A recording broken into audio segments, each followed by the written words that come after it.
I will call the remote hearing of the Environment and Natural Resources Conference Committee to order. Today is May 12th, 2022. This meeting is held in accordance with Rule 10.01, which was passed and allows for remote hearings. All remote hearings are recorded and live streamed by House Public Information. The clerk will take attendance by roll. Chair Hansen is present. Representative Wozlowick. Wozlowick present. Representative Morrison. Representative Morrison. Representative Lippert. Lippert present. Representative Heinzman. Heinzman present. Chair Ingebrigtsen. Chair present. Looks like we're waiting on a few others. Senator Tomassoni. Senator Eichhorn. Senator Weber. And Senator Eakin. Thank you. Chair Ingebrigtsen, do you want us to recess and wait, or what would you like to do? No, I just go right ahead. I know you got some information here today, and I think you'll find them coming on here. We're on the floor, as you know, so you just go right ahead. Okay, thank you, Chair Ingebrigtsen. And members, we have some testifiers today. We've been trying to get the Metropolitan Council on, I think, is this after 3 days, Senator Ingebrigtsen, so they are here, and I have Sam Paskey with the Metropolitan Council Environmental Services is here to present their portion of the bill. So welcome, Mr. Paskey, and if you could announce, state your name and who you're with for the record. Yep. Thank you, Mr. Chair and committee members. I'm Sam Paskey, Assistant General Manager for the Environmental Services Division of the Met Council, and I'll just use a little bit of your valuable time today. I'm thankful for it. The Met Council partners with local government, and that is the context for this provision that the governor has asked for addressing climate risk to infrastructure. In our work with local governments, our partners have expressed a need for improved information and decision-making support in order to be better prepared for flooding or power outages. I think the timing of this really worked out quite well, actually. Did it ever? Right, destructive winds. I wrote this, by the way, not yesterday or today, and other events to reduce risks to water, wastewater, transportation, energy, stormwater conveyance, and other government and public safety services.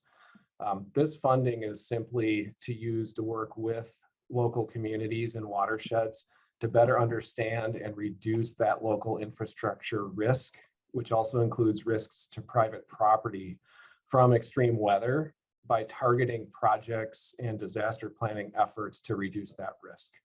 We just know we have more risk than we can afford, and we're trying to bring together a group of stakeholders at the local level to help guide ways to prioritize that limited funding so it has the best impact on both the infrastructure but on the health and safety of the people in the metro area. That's the short version. I'm happy to answer any questions. Mr. Chair. Senator Ingebrigtsen.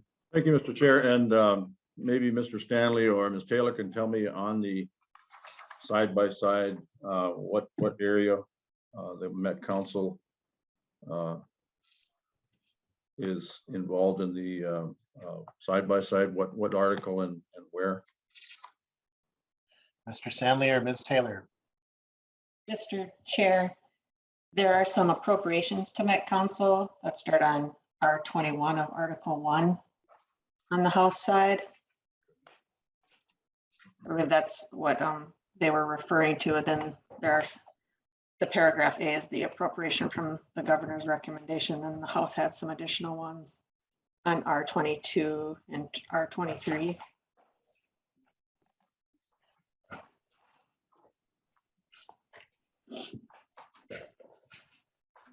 Thank you.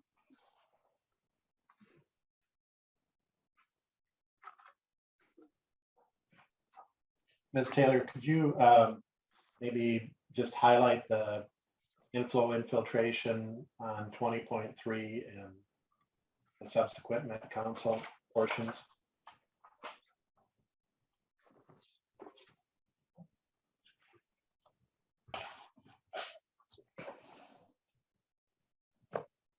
Mr. Chair and members, the paragraph B starting on 20.3 would provide 2.5 million for inflow and infiltration. These would be grants for 50% of the costs of the publicly owned. And then paragraph C starting on 20.28 would provide similar financial assistance to private property owners. And is paragraph D lead service lines? Paragraph D would provide 2.335 million for the lead service lines, and then paragraph C, 2.5 million for the Metro Council's regional parks. And then F on the bottom of R23 would be more for the regional parks. This is from the lottery and lieu money.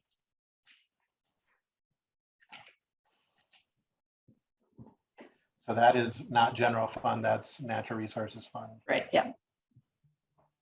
And that's not from an addition dependent on changing the formula of lottery and lieu of that's amount that's there now. Is that correct? That is correct. Members, any questions?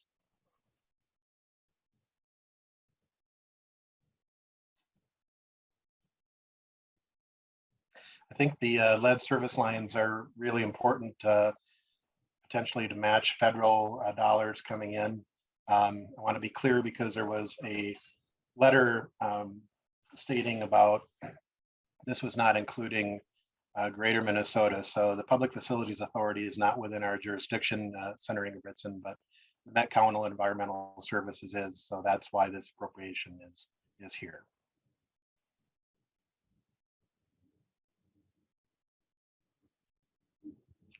Seeing no questions, thank you, Mr. Paskey. Thank you for being here, and we'll move to the next topic area.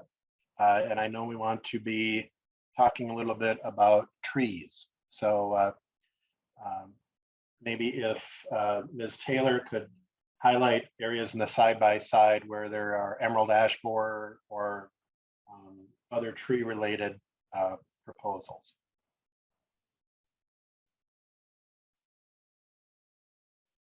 Mr. Chair, you'll have to give me a minute here.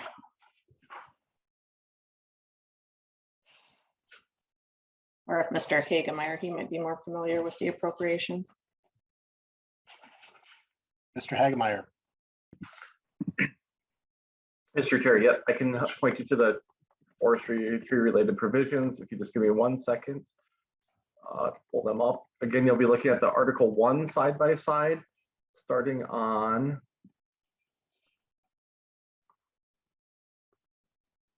R14. On the House side, it'd be lines 12.18. There's 10.15 million the second year for grants for local governments to replace trees and to remove and address emerald ash borer. And then you'll see another provision for $1 million on R15. There's $1 million starting on House side lines 13.9. There's $1 million for grants for pre-kindergarten to grade 12 schools for tree planting activities.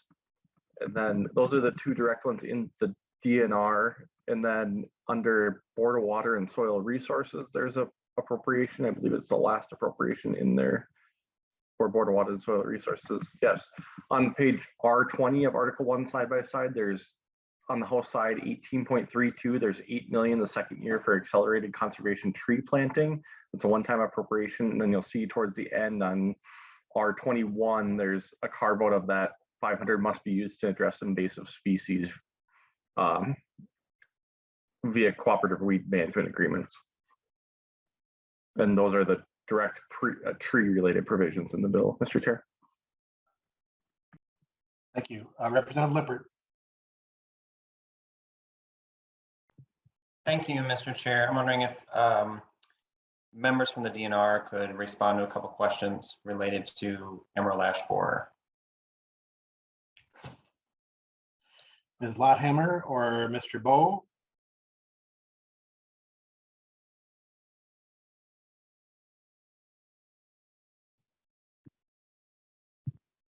Mr. Chair, Representative Lippert, Forrest Bowe, Director of DNR Forestry here. Representative Lippert. Thank you, Mr. Chair. Thank you, Mr. Bowe. Thanks for being here. So I was just looking at the DNR Community Tree Survey from 2010 and noticing the percentage of trees in communities across the state that are ash trees. And just in the A's, we had Ada, Norman County in Northwest Minnesota with 23% ash in their canopy, Adams and Moore County in Southeast Minnesota with 44% ash, Adrian and Nobles County in Southwest Minnesota is 32% ash. Can you just talk a little bit about the percentage of ash trees or how prevalent ash trees are in communities in Minnesota? Director Bowe. Mr. Chair, Representative Lippert, ash are very prominent in our communities and really all over Minnesota. We have over 1 billion ash trees in Minnesota.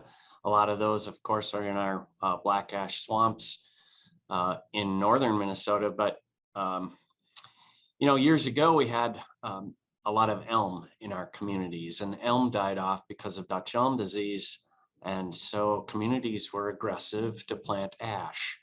I'm hoping this time around, we plant a much more diverse urban forest so that we don't get into this trouble again. But we have a lot of our communities are packed with ash. Representative Lippert. Thank you, Mr. Bowe. Yeah, that's helpful. And I'm hopeful that we'll have a more diverse representation of trees as we go forward too. Now I've heard from city leaders in Northfield as we are starting to deal with emerald ash borer here.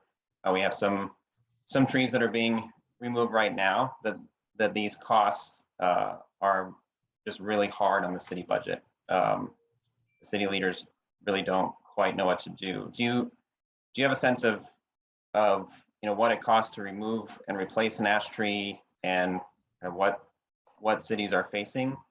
Is what's happening in Northfield pretty consistent across the state? Director Bowe. Mr. Chair, Representative Lippert, I think what's happening in Northfield is very consistent with what's happening across the state. We have EAB in 34 counties now across the state. From what I'm seeing, we have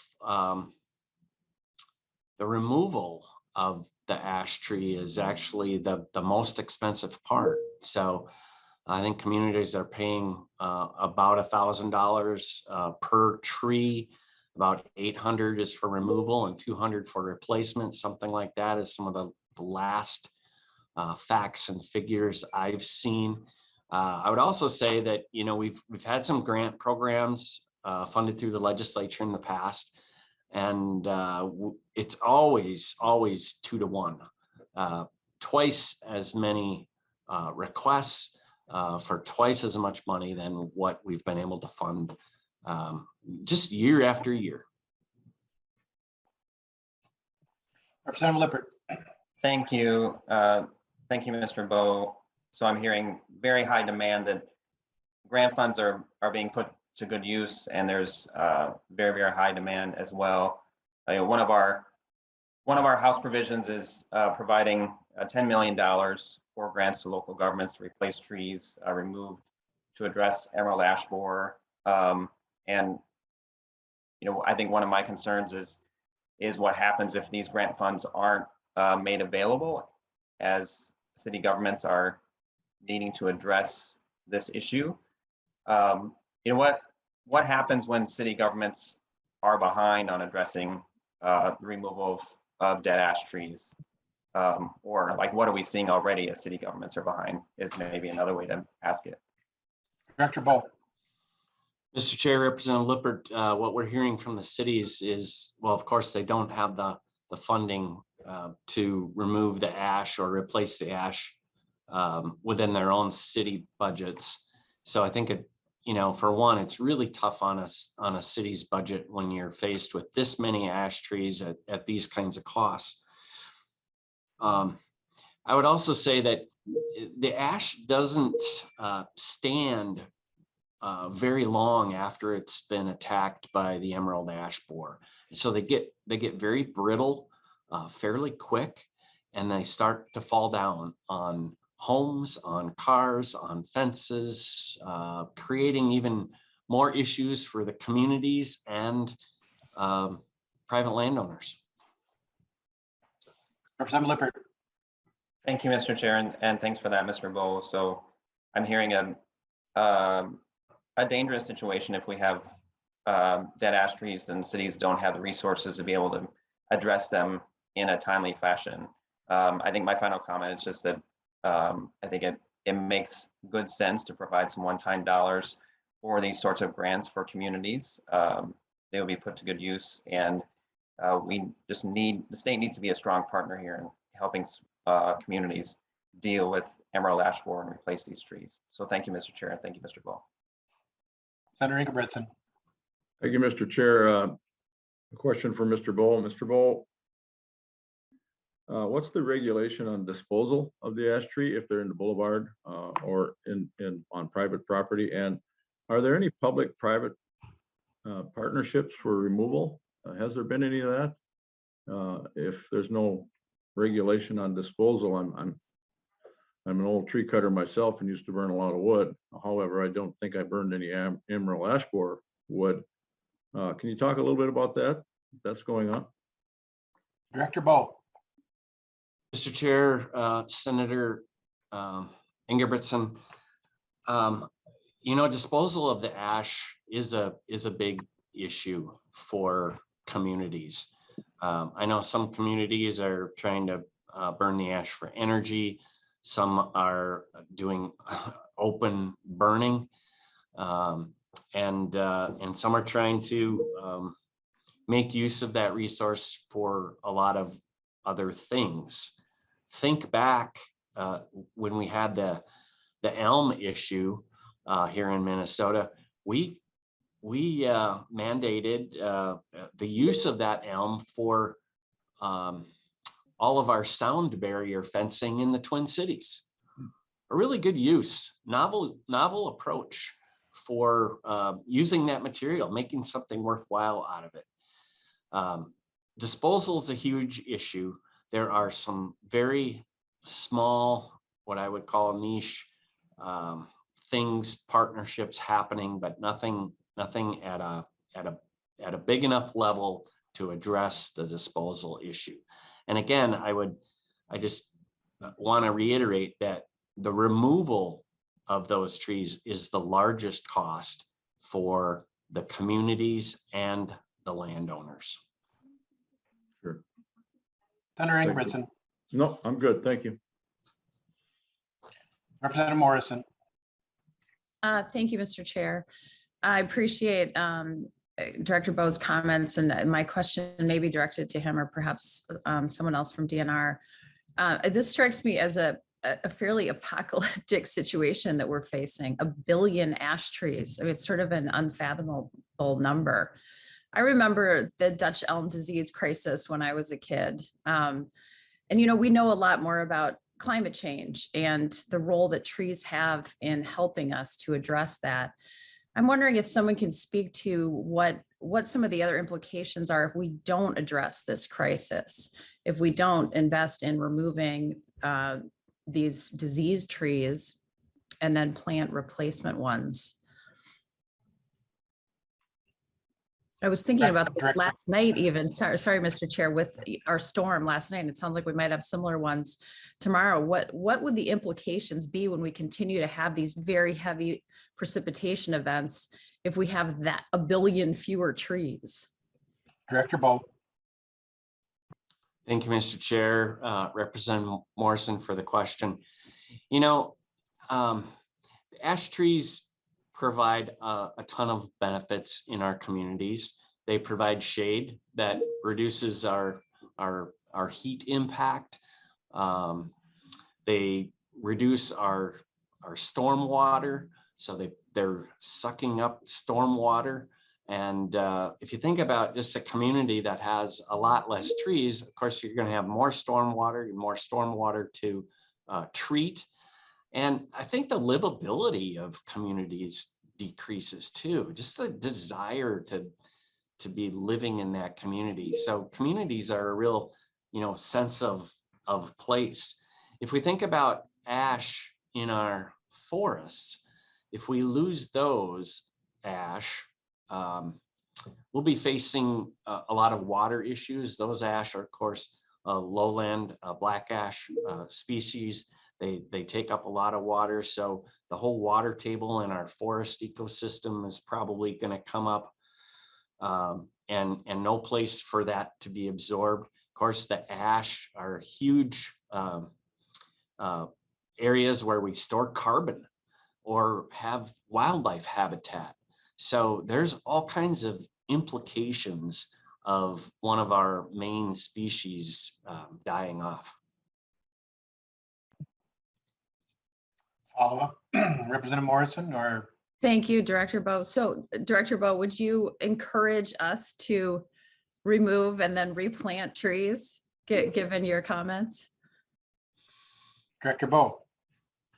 Chair Hansen, Representative Morrison, well, of course, I'm the Director of Forestry. We would encourage more tree planting anywhere, and certainly the removal and replanting of our urban trees is important.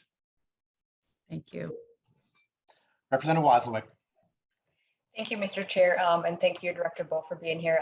One thing that you mentioned that I sort of popped a question into my mind was the point about the shade that trees provide, and sort of what that means in terms of heat. And I think one of the things we're also looking at with regards to the way the climate is changing is more extreme heat.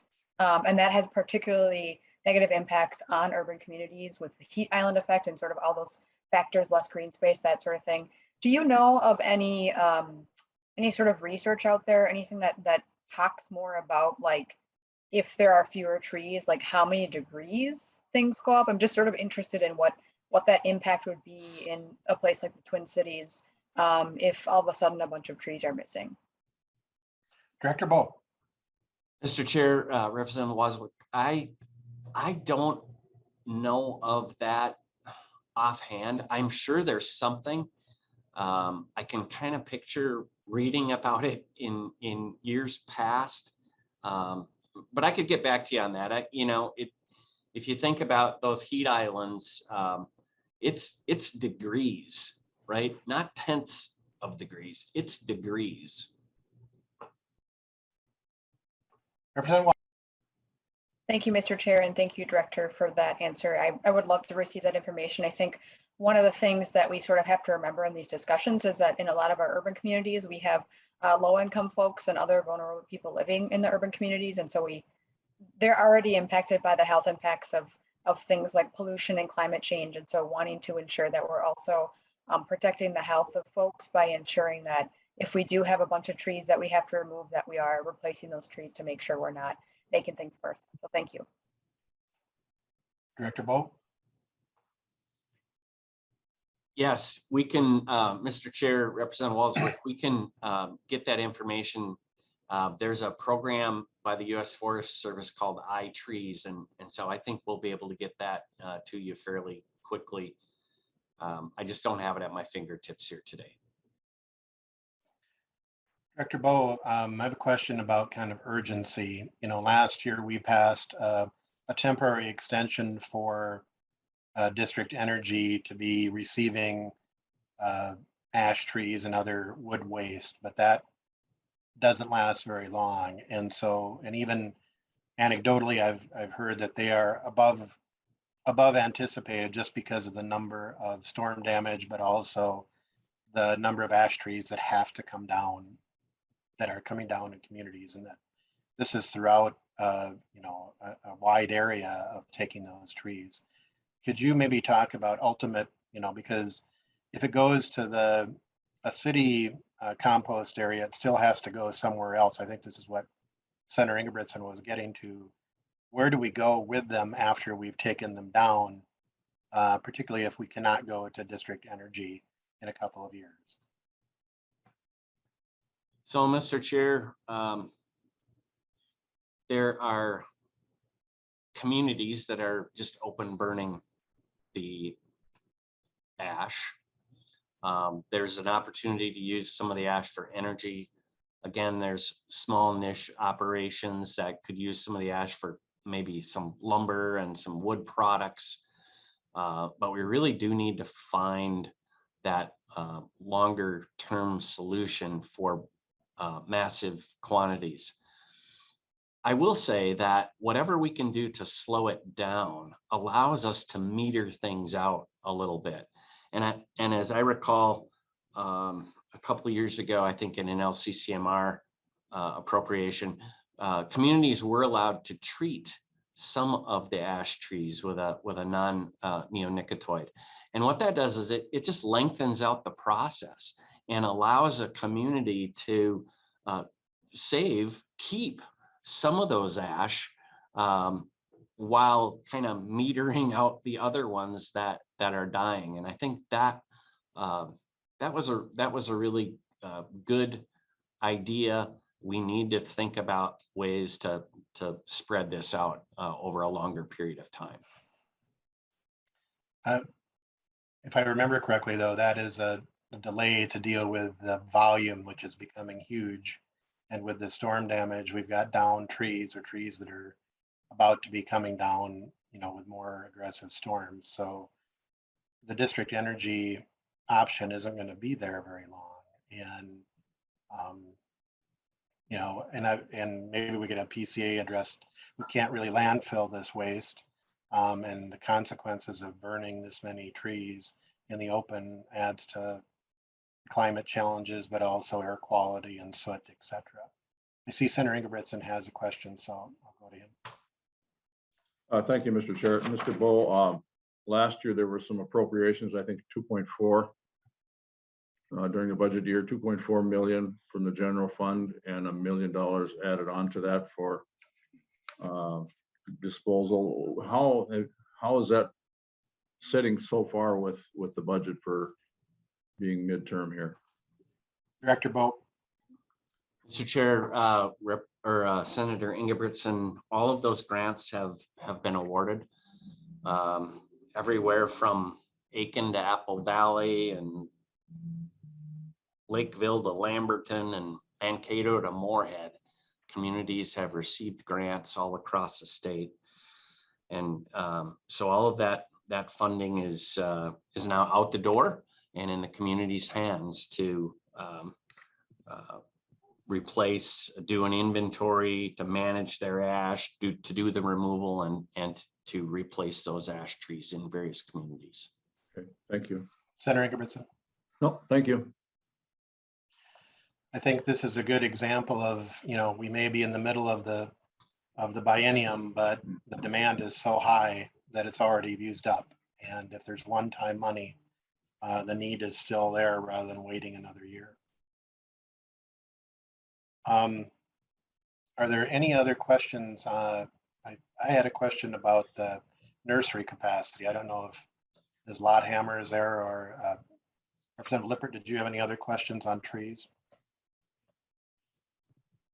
I do, Mr. Chair, but want to ask Director Jaski some questions about trees, so I can let you ask about the nursery. Ms. Lothammer, just kind of the question on capacity, or Assistant Commissioner Lothammer, excuse me. The capacity on the nursery and to respond to trees. Thank you, Mr. Chair and members of the committee. And Shannon Lothammer, Assistant Commissioner at the Department of Natural Resources. And one of the divisions that I work with is the Division of Forestry. And I'll invite Director Bowe to add anything that I might miss as well. But to your question, Mr. Chair, so the State Forest Nursery currently has the capacity to produce about 4 million tree seedlings, conservation grade tree seedlings each year. Thanks to an appropriation from the legislature last year, we're in the process of ramping up that production level with a goal of getting closer to 5 million each year. So because we do have a statutory cap of 10 million trees, actually 10 million trees per year. So we're looking to ramp up to 6 million trees a year.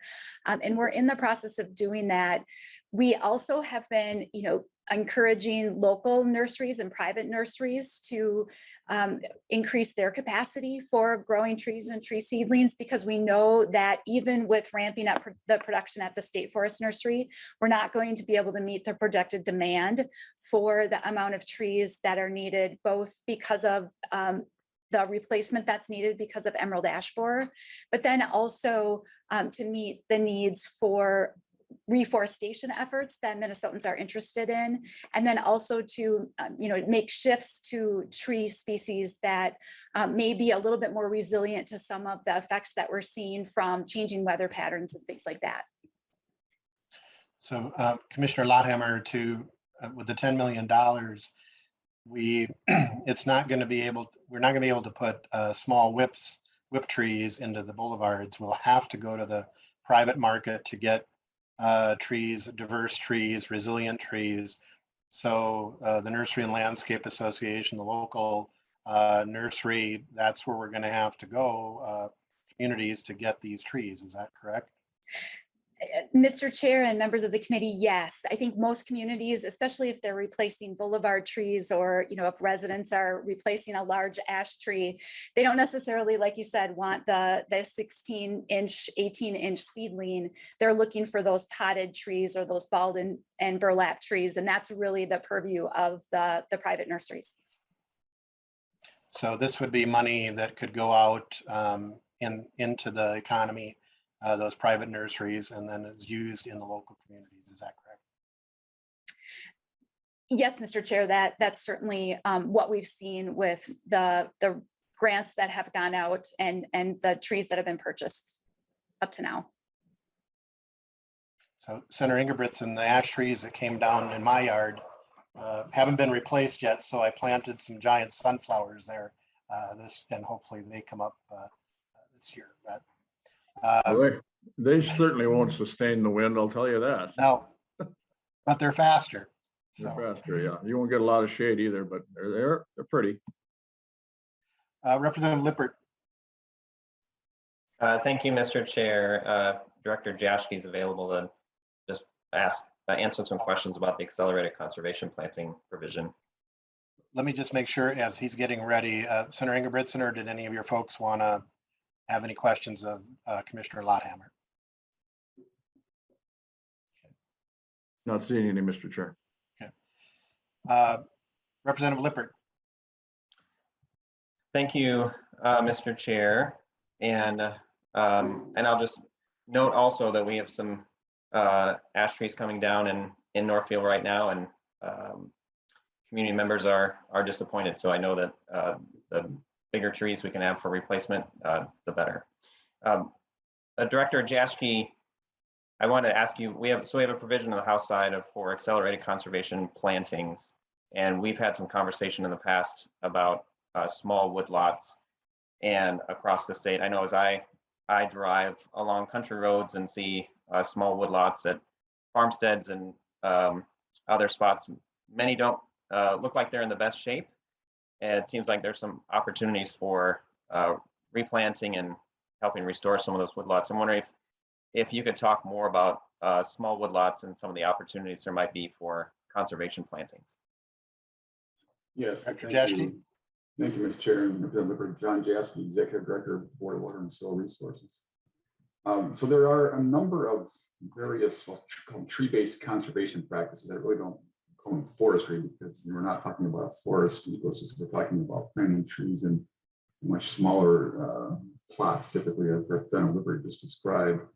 Most of them, maybe all of them, actually are prescribed through longstanding practices that have been established in the U.S. Department of Agriculture, Natural Resources Conservation Service, and the Forest Service is also does some of those, and they coordinate many of those things. So I'll highlight 4 practices that are used commonly: shelter belts and windbreaks, which provide energy conservation and erosion control. Right, those are really important. We used to see a lot more of those. But they were often planted along building areas and homesteads, and also on field borders, right? And as those trees either aged out and disintegrated, or in some cases the field boundaries were removed because of equipment. Things were larger. Those trees went away. They were designed and spec'd to block wind. They were also designed and spec'd to provide some habitat for various species, birds, of course, of various kinds. But the other two practices are in a little bit more natural setting, and that would be a floodplain replanting.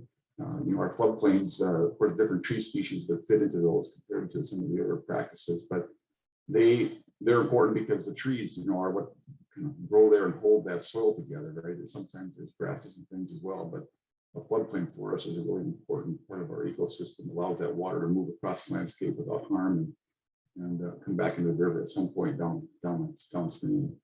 The other one is riparian forest buffers, where you actually use tree plantings along a stream. And this is true in more forested areas as well as in some of the lesser ones, to provide, in essence, the same kind of thing you could do with grass. Only the tree planting does some of the same things and something additional, including some of the kind of benefits. So that's kind of a strip along a river or stream, that sort of thing. Providing shaded stream, habitat for the fish and things like that is also important. And then finally, I'll mention the woodlots that you just described. There's also, we've had a lot of disease. You've heard about Dutch elm, and of course now with the ash, right? And replanting those woodlots that are privately owned is something that we've used the DNR expertise on, as they have the private foresters who can help write stewardship plans, and then landowners bring their own money and expertise and often labor and equipment, along with some supply that comes from, typically it comes from the local soil and water conservation district, right? They use private nurseries to, like they just, most of them just did this, a week or so ago. I delivered those trees that were ordered earlier in the year. The DNR nursery also provides some of those kind of as this isn't exactly the right word, but the leftovers. The DNR uses the things that they need to reestablish the state forest, but then if there are additional seedlings available, they make those available for the soil and water conservation districts. But for the most part, they rely on the private sector nurseries to provide those seedlings and bigger plants as well, depending on what the individual landowners are interested in. And most of those are either then spec with one of those conservation plans I talked about, or if it's a larger area, a stewardship plan will be accomplished through the DNR's forestry expertise. Thank you, Mr. Chair, and thank you, Director Jaschke, for that. One thing I'm very interested in is planting trees for the climate benefit, as Representative Morrison was mentioning, but also recognizing the many other benefits that planting trees have for habitat, other other benefits for a homestead, et cetera. I heard you outlining many of those. I was also interested in just asking you to say more about the technical assistance that is provided to private landowners. You were talking about that some, but I wonder if you could just mention the technical assistance and support that would be provided landowners so that they're doing what's best for their property and doing this in the best way. Yeah, Dr. Jaschke. Good question, Mr. Chair and members. I should also add one more practice that's a little less common, but also very important, and that is living snow fences. The Department of Transportation works with soil and water conservation districts and private landowners to identify places where they can plant trees, typically in rows, to provide snow windbreaks to prevent the snow from piling onto our state highways, right, for safety reasons. So safety is also another consideration in some of these tree practices. But to your question, Representative Lippert, I would say there's basically three sources, again, depending on the kind of conservation practice that's warranted. If it's a shelter belt or a windbreak, those types of practices, or a snow protection area, or even a riparian buffer, those are typically handled by the standard spec book that the USDA has provided through the NRCS, and that would be using the Soil and Water Conservation District staff, possibly some federal staff as well. If it's a larger area and the landowner is looking at a broader set of conditions, including potentially some harvesting once the trees are mature and then replanting and so forth, DNR has a program that provides a stewardship plan to those landowners, right? And they either DNR directly or through private foresters as well, who also are contracted to do this work. And they can help a landowner with a larger parcel, maybe 20, 40 acres, something like that, right? And so that's also available through those different channels. And they typically start with the local soil and water district, and then they determine which of the types of things the landowner is interested in and which fit their property, and then bring in the expertise that would match the landowner's needs and the site's needs. Representative Lippert. Thank you, Mr. Chair. Those are my main questions for this provision. I just think this is another area where we could be planting trees, meeting the interests of landowners across our state who are interested in enhancing their properties, and just getting more trees on the landscape in a smart way. I have some other questions about some other provisions, Director Jaschke, but I'll stop for now. Senator Ingebrigtsen. So, Mr. Chair, maybe a point of clarity here, Mr. Chair. Are we supplying funding for private tree growers, or are we talking about publicly owned boulevards, public property, things like that? I believe, and I think that would be a question to both Director Jaschke and Director Bowe, but I think the issue is, like with boulevards, in order to get the trees, you got to buy them from the private sector. So the city is buying them from the private sector, but Director Jaschke and Director Bowe. Thank you, Mr. Chair. Members, I'll go first then. So Senator Ingebrigtsen's question, yes, these are the practices I was talking about, the windbreaks and shelter belts and buffers. Those are provided to private landowners. These are all on private lands, and they have the cost sharing agreement, right, which is statutorily authorized. So the landowner puts in a portion, the public dollars pay for the other portion. And then, as Representative Lippert indicated, some technical assistance typically comes from the Soil and Water Conservation District of the DNR, or private foresters too also write these stewardship plans, right? So it's a combination, who's available, right? We don't have always the person who's most readily available in that location with that expertise is the one we go to. It could be private or public. And as Representative Hansen indicated, the source for the material for those private parties is mostly from private nurseries. The DNR nursery does have some capacity, but it's usually in the leftover mode when they've finished with the allocations to their state forest needs. Now, but Director Bowe will respond to that part of it. Director Bowe. Thank you. Mr. Chair, Senator Ingebrigtsen, we do have the ability to serve private woodland owners. I think the big difference between us and Bowser and SWCD is really the size of maybe that woodland owner. I mean, we'll work with anybody. We both get a lot of initial calls. I think if people think about planting trees as a forested condition, they're probably calling DNR. They think about planting trees around their farm or their woodlot. They're probably connecting with Bowser or someone that they've already worked on some other conservation practices with. And so, yes, for the EAB saplings, basically, these would all come from private nurseries.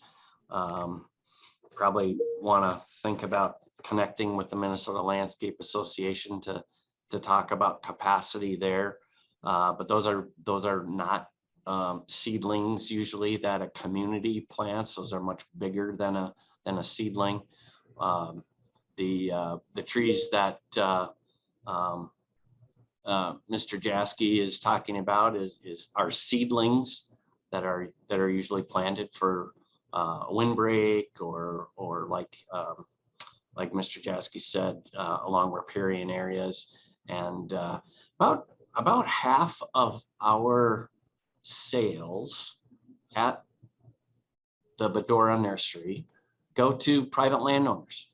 And so about 50% we grow ourselves and use ourselves, and about the other half go to private landowners that buy directly from us. And we get a lot of the SWCDs buying seedlings from us and packaging them along with other things that they've gotten from private growers. Okay, thank you. That answers my Mr. Chair. Senator Ingebrigtsen. Yeah, that answers my question, that it's not just the taxpayer paying for groves and whatnot for agriculture communities, you have large groves and whatnot. It's a cost share, and that's certainly something that's reasonable, I guess, in my book. But yeah, I'm sure there's a call for it. I do probably want to make some clarity here. The storm we had last night, and we've talked about it in a couple of places now. It was a horrible storm, but I don't think it was just ash trees that went down. Is that fair to say? I don't know that for sure, but I will check out when I head up. I think they were saying that the ash trees snap easier than some of the others, but Yeah. I don't think anybody's done an inventory this morning. No, I don't think so. No. In fact, fact of the matter is, when we're on that topic, does anybody have any idea? I was going to ask the gentleman from Met Council, if he knew how many inches of rain we actually got, but I guess it varies for all over the area. So we probably should move on. Senator Ingebrigtsen, I know that it flooded on Robert Street in Emerson, just a short few blocks from your son there. So Oh, hope okay. he wasn't out on the road when that happened. But. No, I know he wasn't. No, cleaned it up nice, so I'll bet. Yeah, that's one nice thing about rains. Representative Lippert, did you have another question for Director Bowe or Director Jaschke? Thank you, Mr. Chair. I have another question for Director Jaschke, changing the subject to water storage, which is also related to this the storm and the rains that we had. So I don't know about the rain amounts in the cities. I was doing a little bit of looking, though. I know in Northfield we had 2 inches. Wilmer had 3. Just south of us in Northfield and Dodge County, there was a band that had over 5, which is increasingly typical now. So Director Jaschke, we have a provision for some water storage, funding for water storage projects that would help water be held back on the landscape and infiltrate the soil. I wonder if you could just talk about what those projects might look like and how they might function after a significant rain event like we had last night. Director Jaschke. Well, thank you, Mr. Chairman. Actually, I was in Alexandria last night and got to see the storm and experience it there. And I got another one this morning, and we had to stop on the freeway to be safe. But what happens is the water, when it comes to that intensity, right? I mean, it wasn't like this was rain that occurred over 2 days. It was rain that occurred over a few hours. And that's the thing that we're seeing more of, is the intensity of these rainfalls, right? Where they get a lot of water in a very short period of time. And of course, it has to go somewhere. And if it doesn't have anywhere to go or be held, it will just gush downstream, right? And it causes infrastructure damage. It can cause natural resources damage, right? Stream channels and things like that get degraded, right?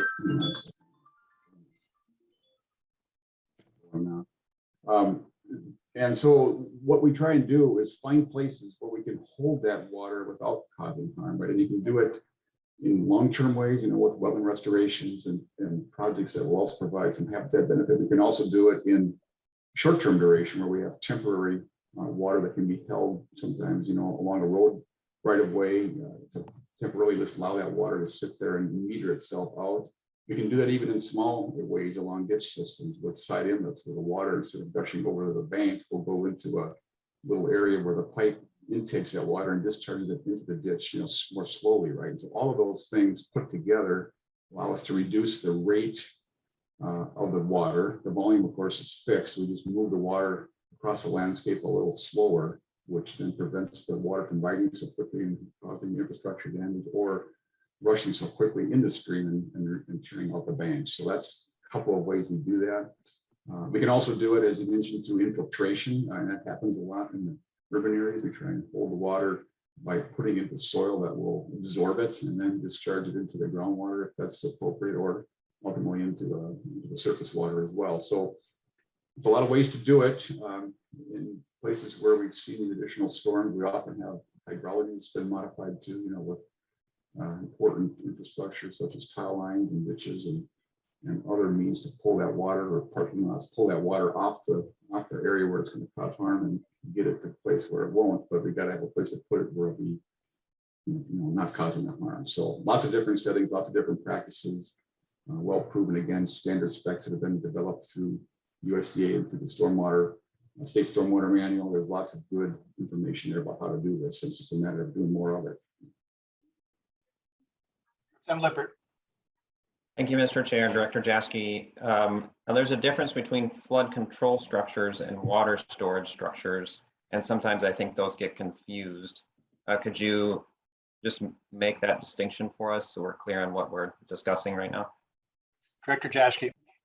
Mr. Chair, members, all of you, I'll give you about a simple explanation. In my opinion, it's flood protection can be done in a couple of ways. You can keep the water from harming the infrastructure, or you can armor the infrastructure to be not harmed by the water, right? And we've got the flood walls, we've got retention basins that prevent flooding. We've moved structures out of floodplains, for example, to prevent them from being harmed.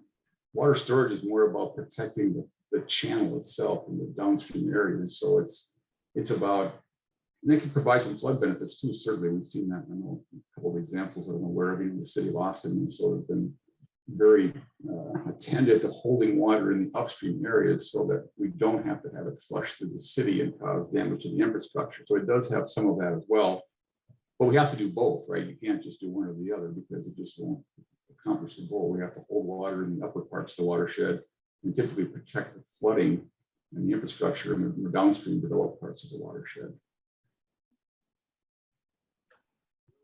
Tim Lippert. That's thank you, Mr. Chair. That's helpful, Director Jaschke. It's a helpful distinction. And I'll just share part of the reason that I'm very interested in this provision. So I'm in Northfield. We've had 500 to 500 year floods since 2010 around the Cannon River. Now, fortunately, the heaviest rain I think fell in a different watershed, didn't fall in the Cannon River watershed. But what we need to be doing here in Northfield is having more water held back on the landscape, just to slow it down so it doesn't come through so fast. And that's a key thing we would like to see done to mitigate flooding, and it's key for other communities across the state too. So I just wanted to ask you about the water storage provisions, just highlight some of that. I think it's, we saw last night that these projects would be very helpful. Senator Ingebrigtsen. Oh, sorry, Director Jaschke.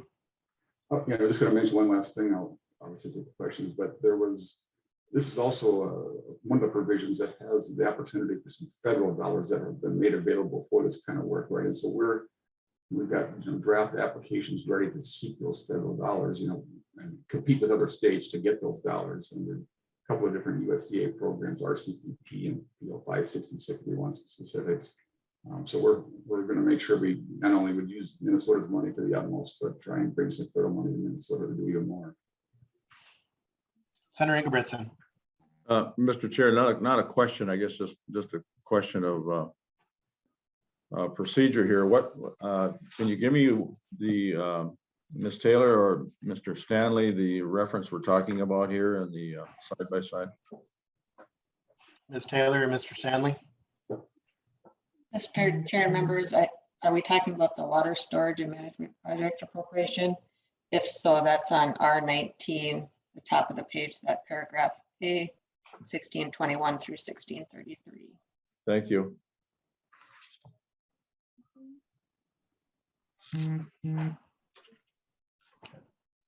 Senator Ingebrigtsen, anything else there? No. Representative Lippert. Go ahead, Mr. Chair. So Director Jaschke, and this might be a little bit related, the water storage, do you have people signed up ready to go on that? Or I know we had some money last year just on that, and maybe when you ask that, after you answer that question on CREP or other programs that we have funded in the biennium, but how is demand out there for these soil and water conservation practices? Mr. Chair, on the water storage, as you noted, we have a small amount of money that was appropriated last year, and we have an RFP that's out right now for that very purpose, and we're probably only going to be able to do about 3 projects, I'm guessing, with the dollars that are available. We didn't want to put a RFP for a bigger, number until we of course have something. And so what we have seen, great interest in this, but, and focus largely Minnesota River and the lower Mississippi. I expect other areas may also find interest in this at some point in time. When it comes to the CREP prep program, that's another line item in the health side. That is a federal and state agreement that's been in place now for about 5 years, and that would be sort of an automatic federal contribution if we come up with additional state dollars to restore wetlands and protect drinking water supply areas. Again, restoring grasslands and wetlands is the biggest part of that. As far as demand goes there, we've stopped taking applications because we've utilized all of the state dollars that we've been allocated thus far. The Soil and Water Conservation Districts, of course, work with landowners to find those marginal pieces of land that could be restored and put back into conservation practice for that purpose. And so I don't have a backlog only because we don't want to ask people for something that we can't do. Right? As soon as we have the dollars, then we go out and seek the applications. And thus far, for the last 5 years, we've always had more demand than we've had dollars to allocate to projects. Director Jaschke, I may not have heard you. You only had 3 water storage projects. Is that? No, I'm sorry, Mr. Chairman. We're doing an RFP, but we would only expect to probably fund about 3 of them, depending on the size, of course. But that's kind of the likely aim at this point. We would expect to have much more interest in that, but we haven't seen that RFP yet completed. So I just want to give you a status report, really, is all. Representative Lippert, I jumped in on you there. Representative Lippert. No, Mr. Chair, that was fine. I was, those are my questions on water storage, but would be interested in asking Director Jaschke some questions related to soil health too. Director Jaschke. Yeah, happy to do so. And maybe before that, Ms. Taylor, if you can find the soil health provisions in the bill. So I anticipated your question, Senator Ingebrigtsen. So we can find that before Representative. Thank you, Mr. Chair. Mr. Chair and members, one of the sections is section 38 in Article 2, starting on R71 through 72. It's the soil health cost share program.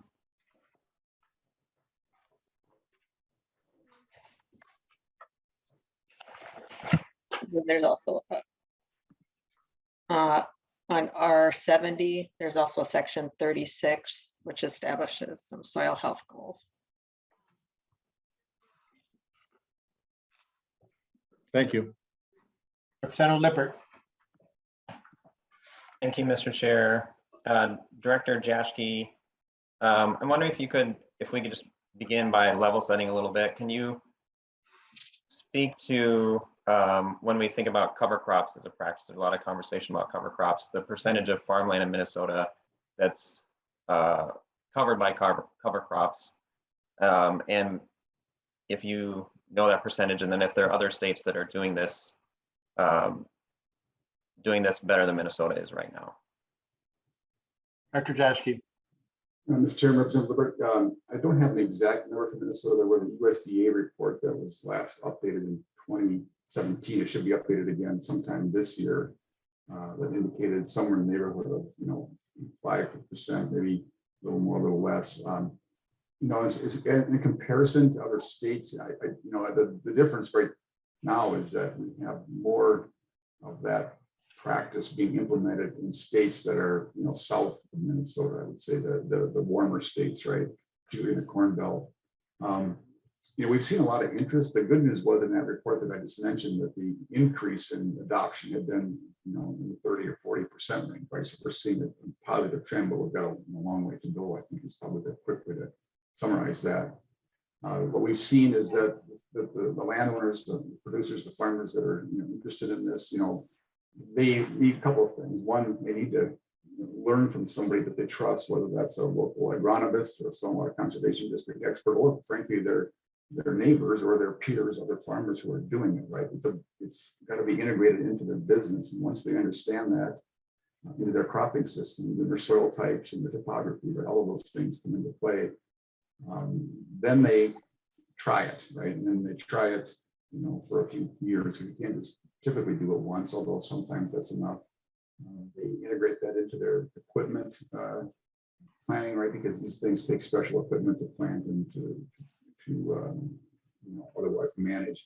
They see gains, over time in the soil health, in terms of productivity in the soil. You also realize some savings in terms of the inputs, right? Because you don't have the same amount of equipment passes and fuel costs, and in some cases even fertilizer inputs, right? So there's an accumulation of benefit that takes time, and it takes an understanding of how to put this into practice, kind of field by field, person by person, right? So that's what this is about. And again, as is the case with all of these endeavors that are being proposed here, there's a cost sharing component to it. The landowner puts in their piece, and the conservation practice puts in its part, and the technical assistance aspect that has to go with it in all cases. And again, we are using every bit of our resources to seek the federal complementary dollars in this case, and in the other ones as well.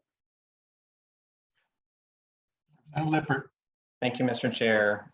Thanks for that, Director Jaschke. So, what you're sharing is very consistent with what I'm hearing from farmers locally and across the state, that more and more farmers are really interested in implementing these practices, experimenting with them. More are doing so, but there are a couple things that are needed. One is some financial assistance. The cost share program seeks to address that. And the other is technical support too.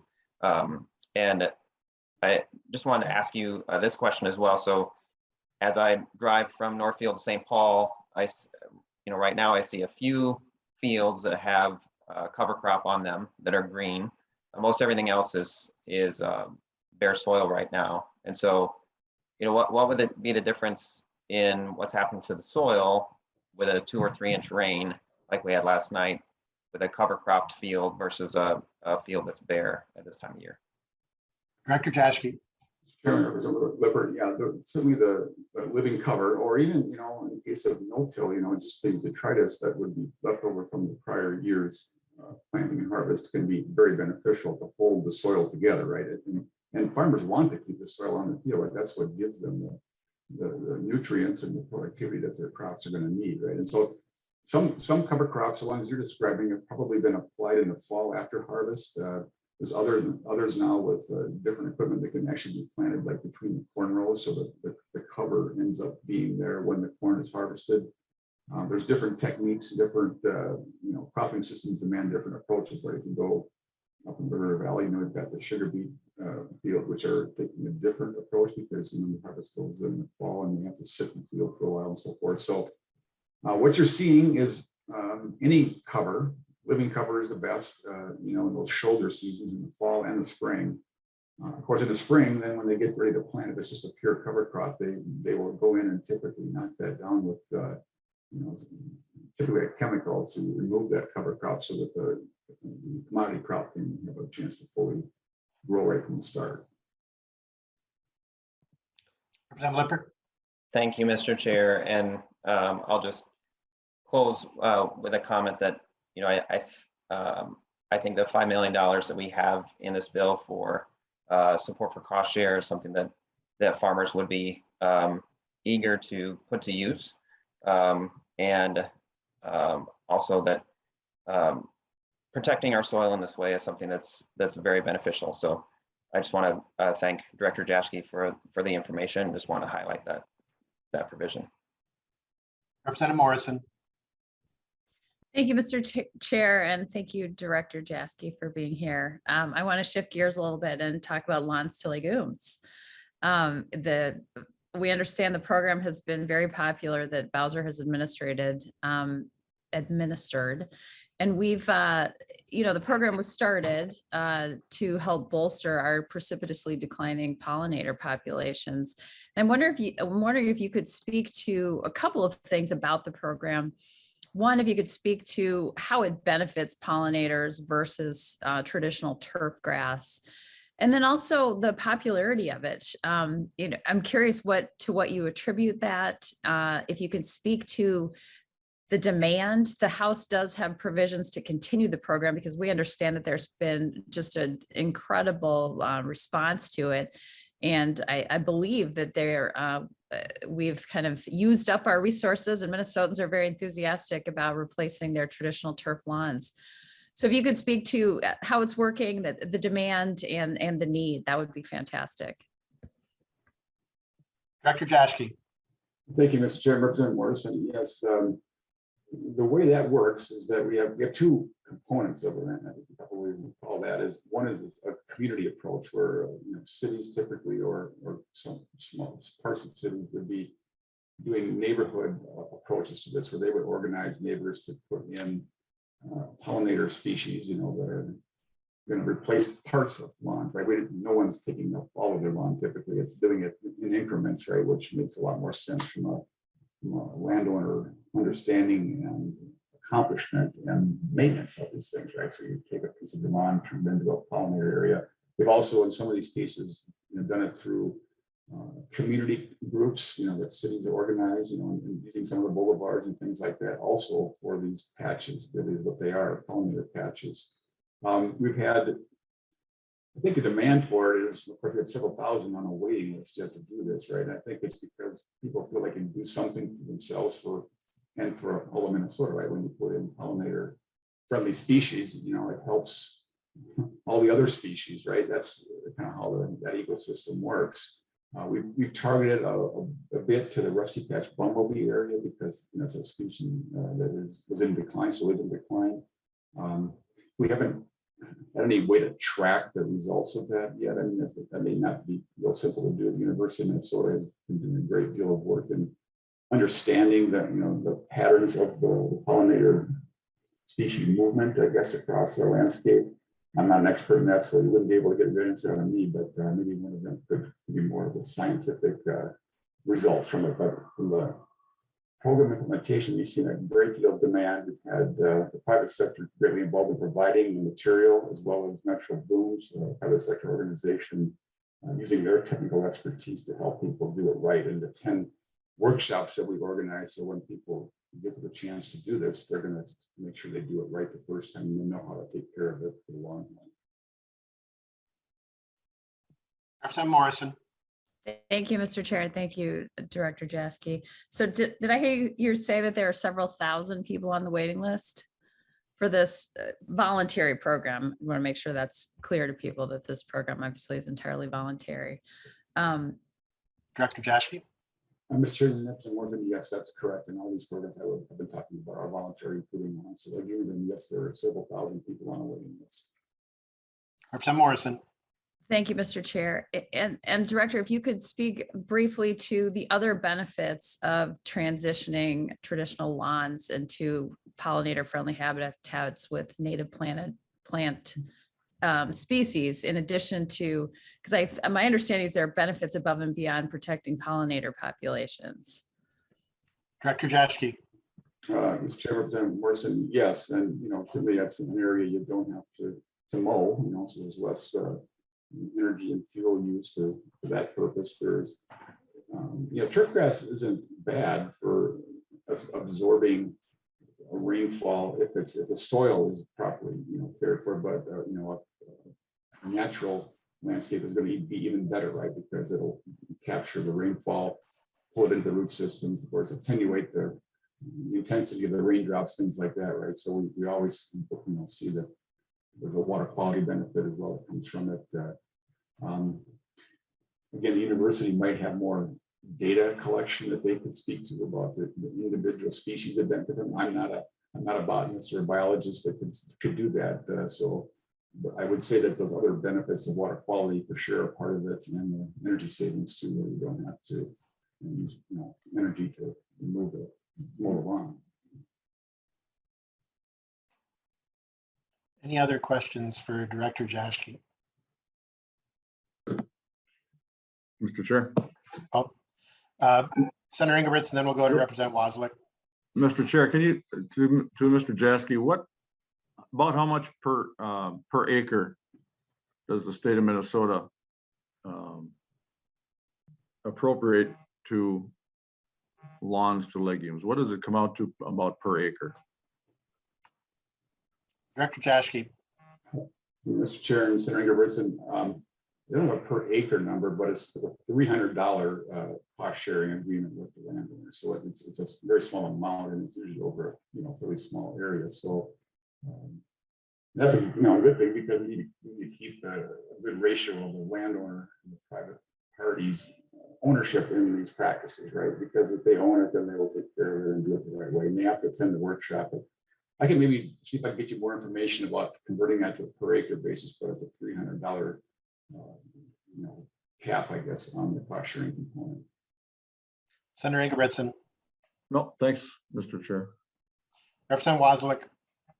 Thank you, Mr. Chair. Not a question, just a comment. I think one of the things that I've heard about lawns to legumes is that it's also raising awareness about the importance of these pollinator-friendly environments. My parents, for example, planted some wildflowers in their yard randomly one year, and they've been coming back and they've had a ton of pollinators showing up, more than they've seen before. And I keep telling them, like, you should plant your whole yard so you don't have to mow the grass, and you can use this program to help you fund it. But I think that's another piece, is that people seem to be more aware of this. I think Lawns to Legumes has really helped that. The popularity of the program, the number of people who participate and want to participate, I think is raising awareness about like why this is important, and how, again, it goes back to that, how can individuals help?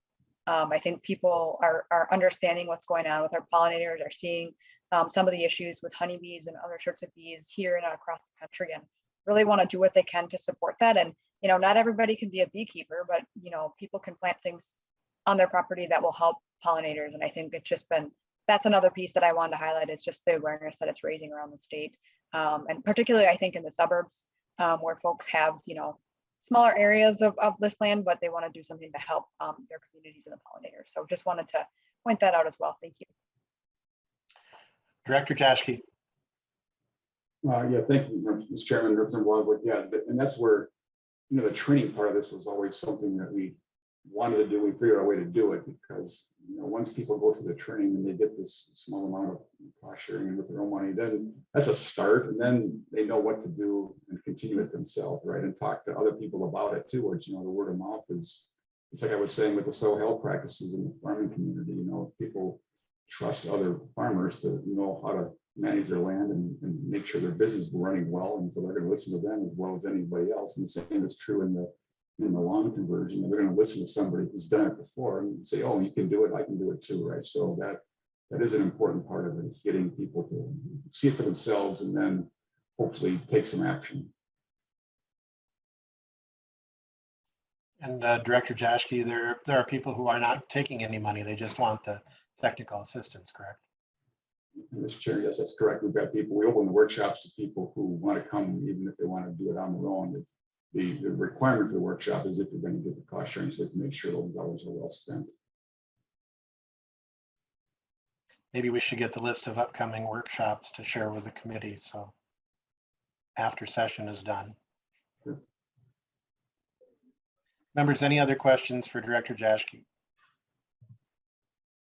Thank you. We have some questions for the PCA. Representative Lippert.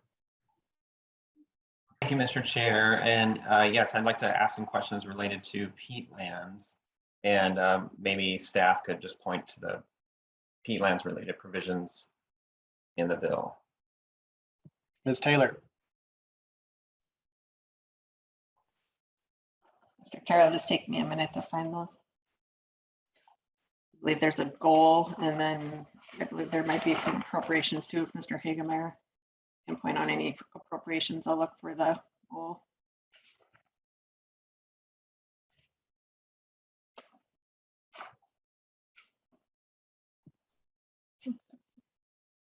Mr. Hagemeyer, you're looking for the appropriations too?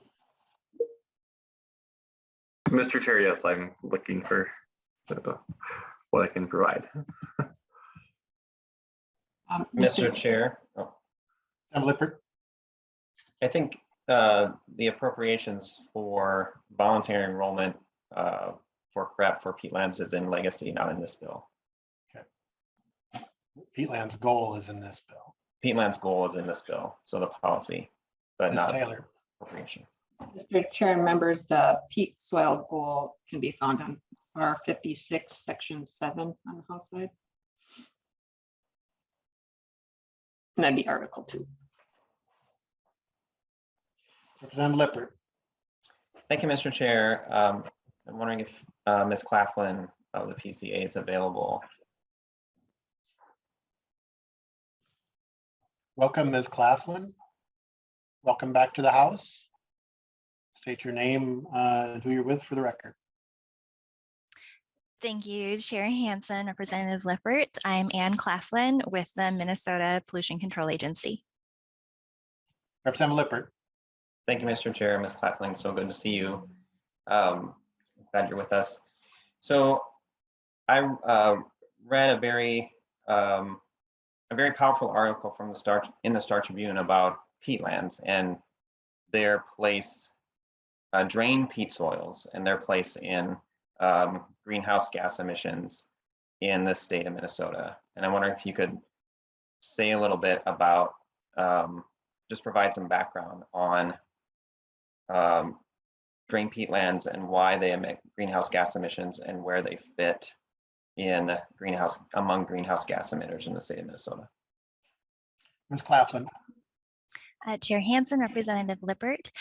The drained peatlands are a significant source of greenhouse gas emissions in Minnesota. We often think of fossil fuels, but a number of emissions do come from agricultural practices. And these drained peatlands are a large source of carbon dioxide and nitrous oxide emissions. They make up anywhere from 340 to 800, 900,000 acres in Minnesota. The actual acreage is a little bit uncertain, but in any case, it's about 1.5 to 3% of the total acres of agricultural land in Minnesota. But those acres emit 3% to 6% of our total greenhouse gas emissions in the state. Those emissions are generated by the drying of the soil, which allows microbes to come in and start to decompose all the rich carbon material that's in the soil, releasing that carbon dioxide, some of the nitrogen components as well. So draining those soils is a large source of greenhouse gas emissions. Representative Lippert. Thank you, Mr. Chair. And I believe in the Star Tribune article, it was, according to the MPCA ranking, it had drained peat soils as like 4th on the list among emitters of carbon in the state. Is that correct? Ms. Claflin. Chair and Representative Lippert. Yes, depending on how you lump and group different sources of emissions, those cultivated histosols is what we're calling the peatlands that are farmed for agriculture are a very large source, about 11 million tons of greenhouse gas emissions, which is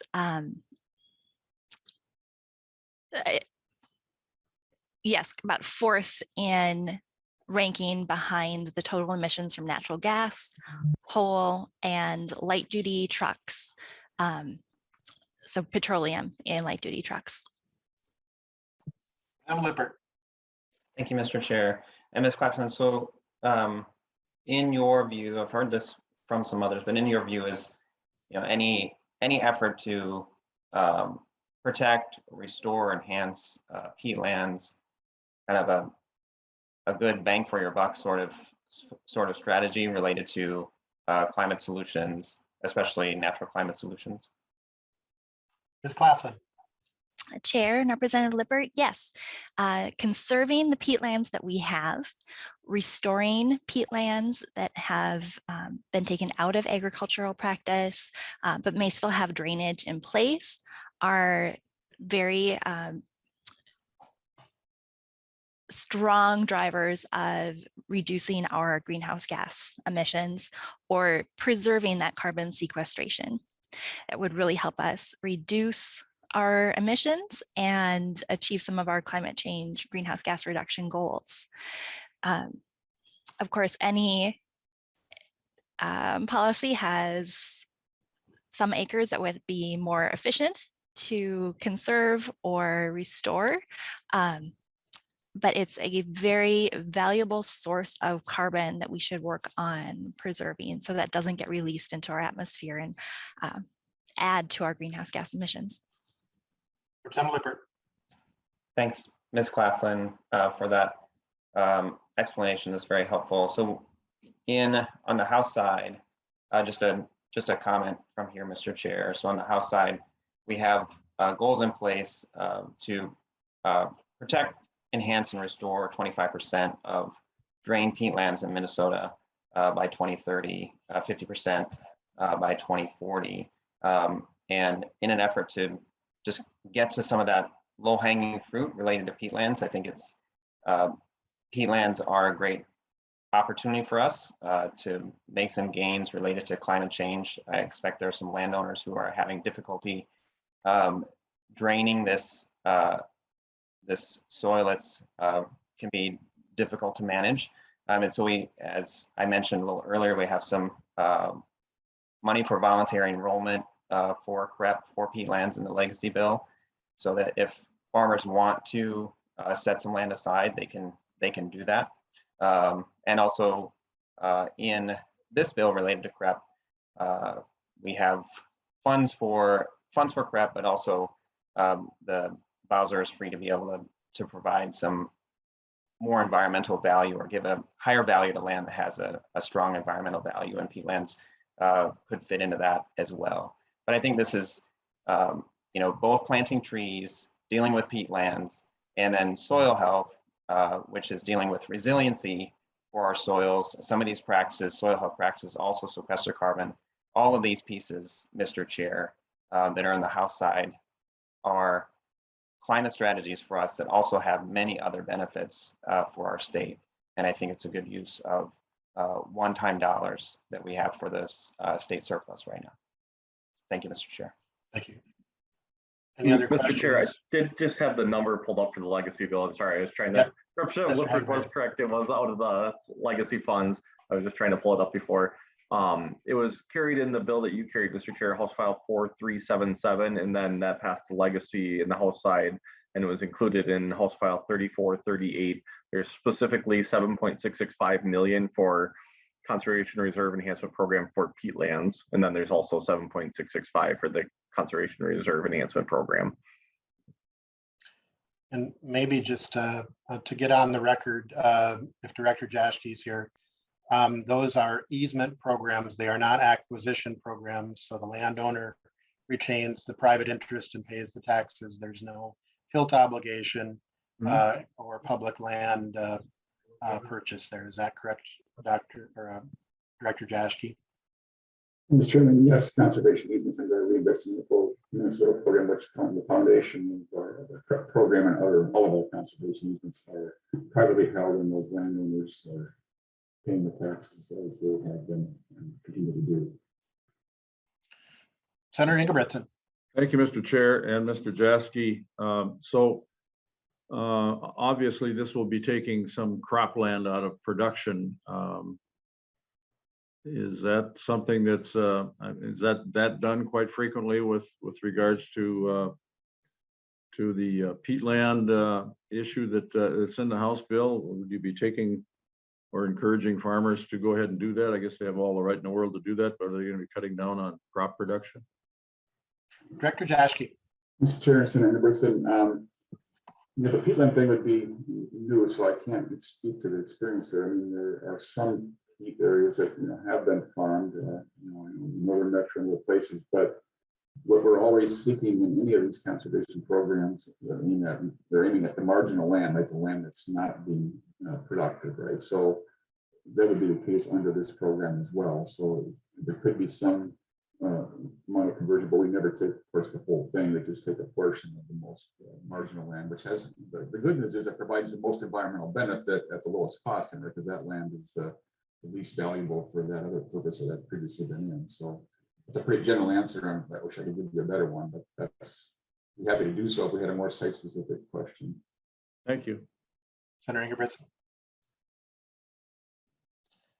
Any other questions for Ms. Claflin or Director Jaschke? Members, I told Senator Ingebrigtsen we'd kind of wrap up by 3. I have some questions for the PCA and on a couple of additional items, and want to make sure if other members have questions that we get those in. Ms. Taylor, could you find in the bill the Pig's Eye Task Force, and maybe Mr. Hagemeyer, the Pig's Eye appropriation? Mr. Chair. Oh, do you want me to go? I'll go first quickly. In Article 1 on page R5, there's on the House side, line 5.1, there's $1.8 million to address Pig's Eye landfill, of which 800,000 is for the task force and 1 million is for the preliminary assessment and cleanup. Ms. Taylor. And Mr. Chair and members, the task force language can be found on R101, Article 2, and it's section 87. Mr. Kudelka. Director or Commissioner Kudelka, are you on? Chair and committee members, I am. I just could you maybe describe the Pig's Eye site and the threat, and then what a task force would do in bringing together just your working with the alphabet soup of agencies, what the view of the PCA is? Dr. Kudelka. Thank you, Chair and committee members. For the record, my name is Kirk Kudelka. I'm an assistant commissioner with the Minnesota Pollution Control Agency and work on land issues. So Pig's Eye Dump is located in St. Paul, right next to the airport and Pig's Eye Lake. And also in that neighborhood is the wood waste location for the St. Paul Cogen facility. It is an old dump site. And we refer to it as a dump is because it really did start before we started permitting areas. So it's an unlined area where trash and garbage was deposited for a number of years.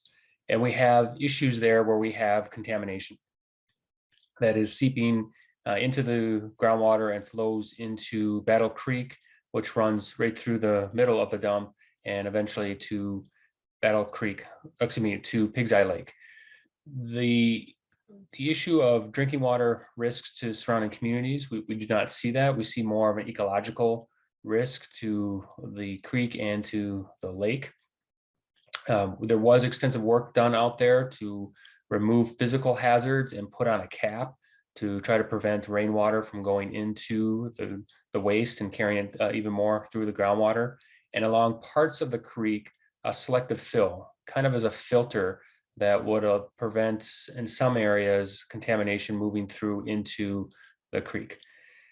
There still needs to be more work done there, and we're in the midst of a feasibility study to look at various options, including looking at additional select fill along there to protect the creek. But also now, because of contaminants are emerging concern and contaminants that have emerged, such as PFAS, 1,4-dioxin, we're doing more investigation in that area.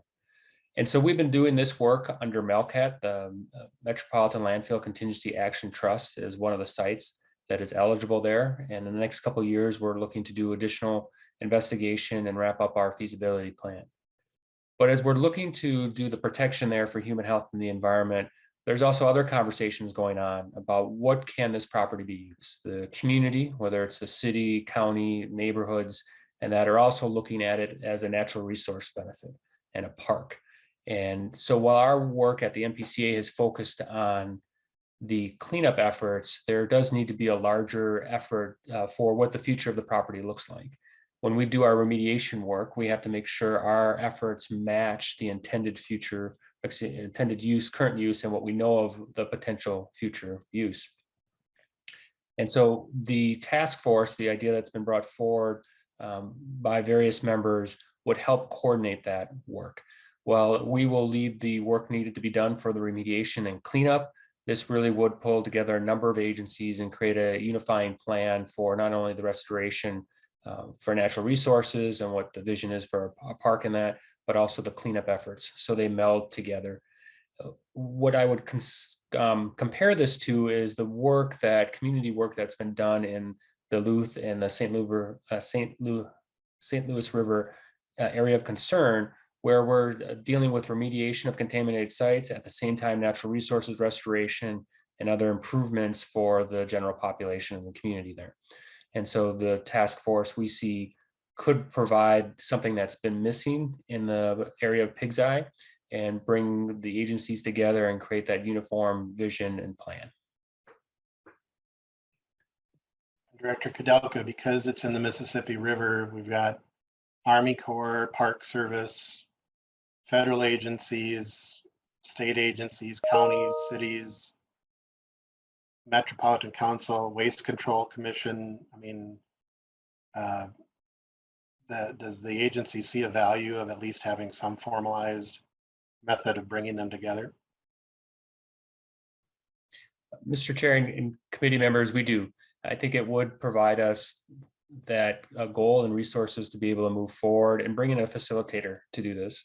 Each of our agencies have our own aspect of it, and I believe we're all doing that, but it really does need those additional resources to bring it together and meld those various efforts. Senator Ingebrigtsen.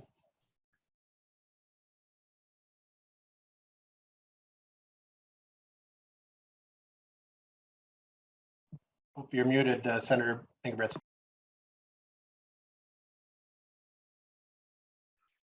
Thank you. I'm sorry about that.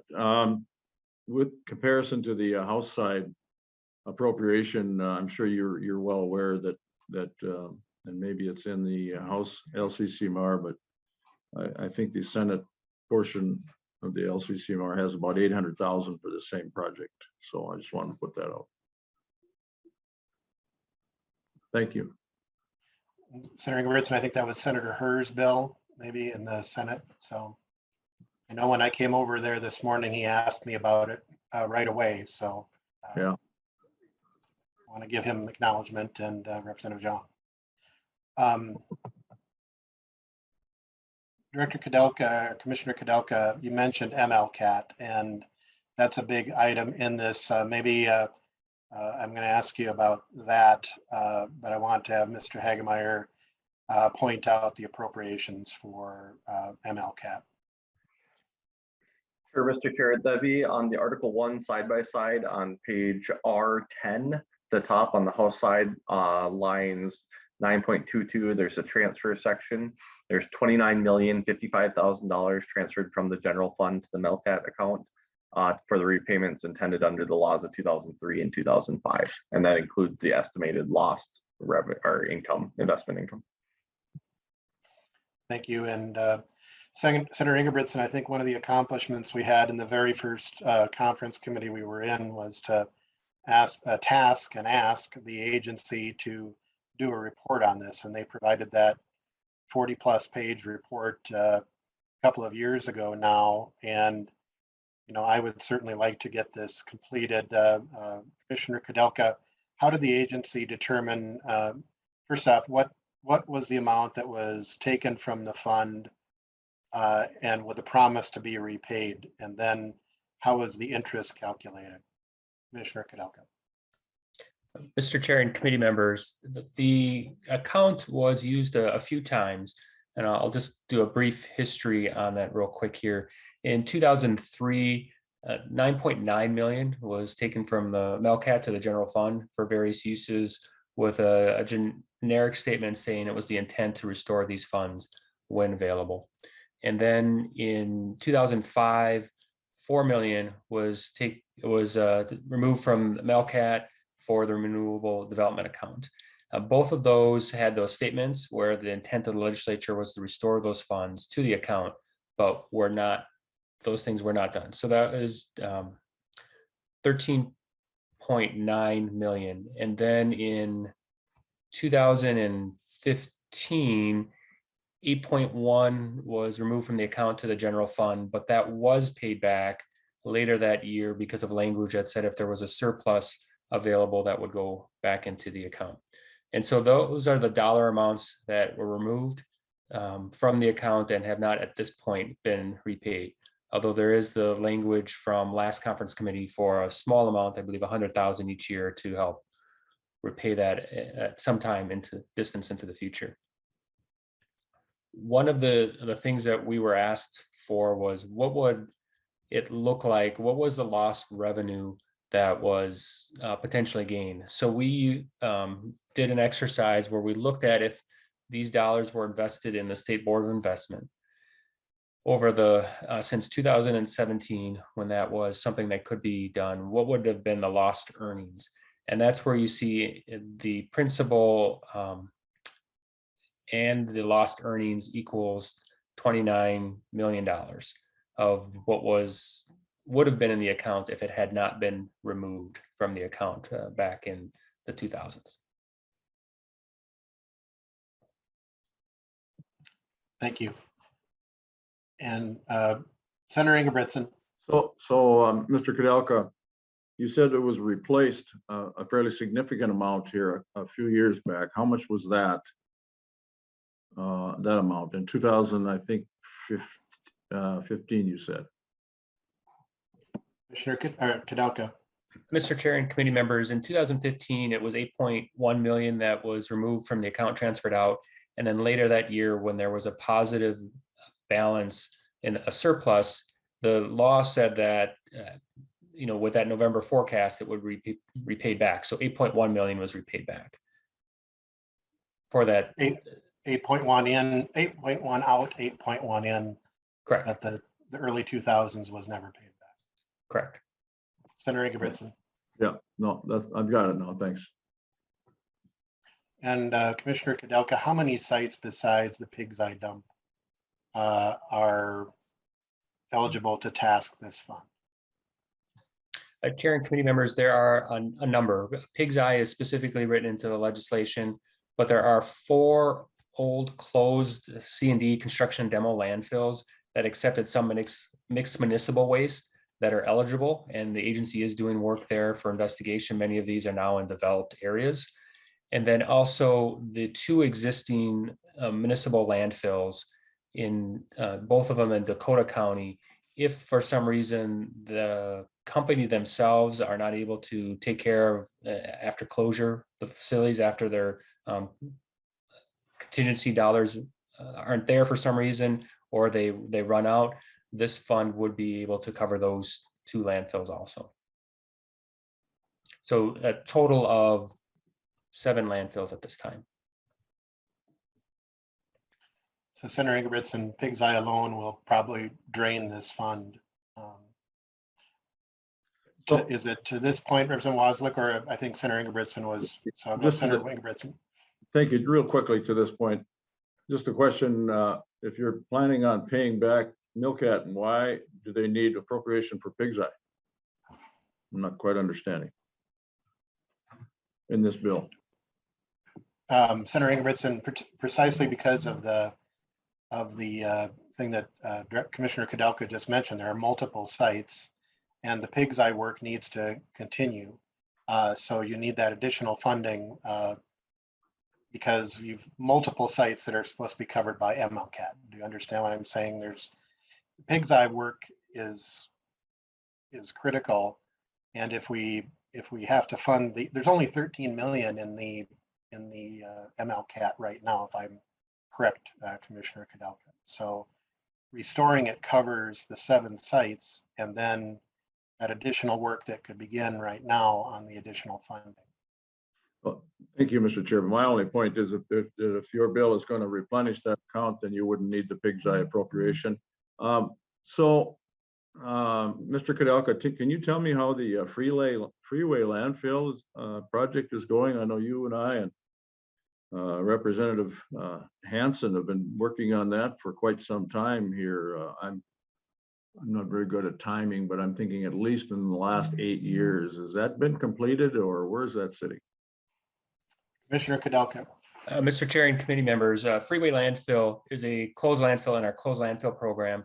We right now are wrapping up the technical work on the final design for that. We're looking to move forward 2 options to go out to bid. One of those be what we refer to as a dig in line, which is dig it up, build a liner right underneath it and plop it back down. Or the other is a dig and haul, dig it up and bring it to another lined facility. It is an unlined facility, and there's risk to the Minnesota River and surrounding areas. That is one component. legislative session, the legislature passed some policy language that really strengthened the program for when we have unwilling and uncooperative landfills. And so that process is laid out in statute and some clarifications, which are moving us forward to try to get access to the property. We've been unable to get access to do the work that's envisioned in both of these plans. And so that legislation outlines a number of steps, and we are starting to, see what that needs to be done in that area. Access is going to be the key part. It's the key issue right now, and we are working with our partners to chart a path forward with that, with the new legislation that was passed last year, thankfully from the legislature. So, Mr. Senator I Ingebrigtsen. don't want to belabor this because I know you have other questions. So are you moving forward with that legislation that we worked hard on to get last year to gain access on this property? I know that's been an issue for years. Is there some threat of litigation yet still from the property owner? Or, when do you expect to be able to get on that property? Commissioner Kudelka. Mr. Chair and committee members, we've been able to get on the property to do investigation and to do that, but it's usually taken multiple legal conversations to have that, short of court actions. However, digging up the whole site is a much larger prospect. And so we are going through the steps there. It unfortunately is a time-consuming effort to make sure that we do the correct administrative processes, but we are moving forward in that area. Thanks. Anything else on that point, Senator Ingebrigtsen? No, nothing. It just seems to be taking forever times 5 to get that thing cleaned up, and we all know that was one of the priorities some years ago, and I'm glad we're at least going in the right direction. Hopefully we'll get that figured out. Representative Wazalek. Thank you, Mr. Chair. I wanted to take the opportunity. This is a nice segue into some of the things that are in the House bill, House version of the bill that talk about waste and recycling and composting. And so I'm wondering, so there's a couple provisions. Article 2, pages 78 through 80, and then 80 through 83. There's the multifamily composting language, and then the zero waste grants. And then Article 2, 117 to 119. So there's a couple sections in the House version of the bill that have to do with, again, the multifamily composting, the zero waste grants, and then the labeling of compostable items. And I'm wondering if Commissioner Kudelka could talk a little bit about like how these pieces sort of fit into the MPCA's overall goals around waste reduction and composting. I know there's several sort of goals and plans that the agency has to try and reduce waste and to try and move forward with things like composting. I'm wondering, Commissioner Kudelka, if you could just comment on sort of the agency or the state's plans for this, and then how these pieces sort of fit into the plans that already exist. Commissioner Kudelka. Mr. Chair and committee members, a good question. There are a number of different proposals in the two bills that would help with solid waste.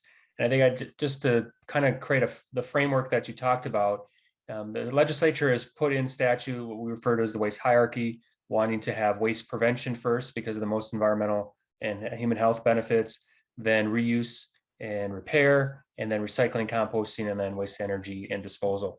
And so the other part of this here too is the state has a number of things that it has the lead on.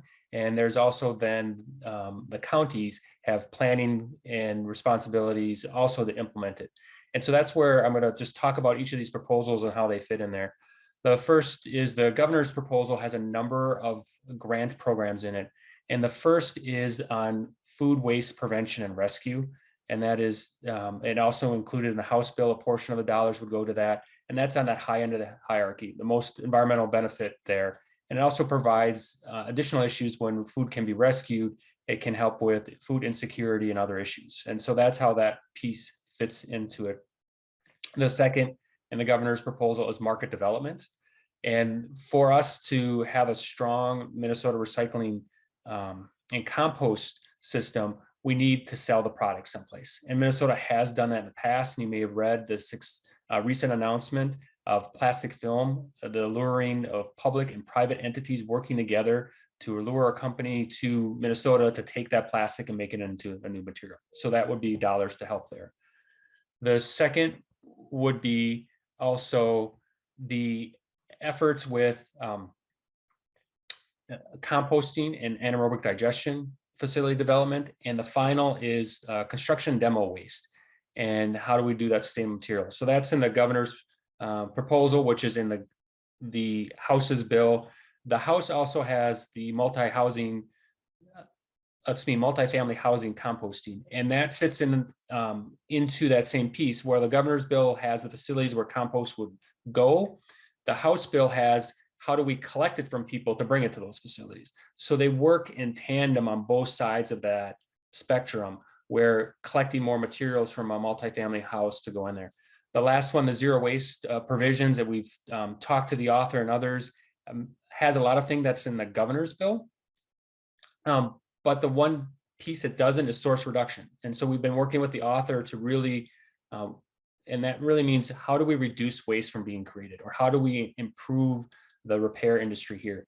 And so that's how that kind of fits all in the framework. And the last piece is the Senate SCORE dollars, and in the House tax bill, the SCORE grants, that's getting dollars to counties to implement those. So there's a package that's between the governor, the House, and the Senate to work on various aspects of the solid waste hierarchy and preferences.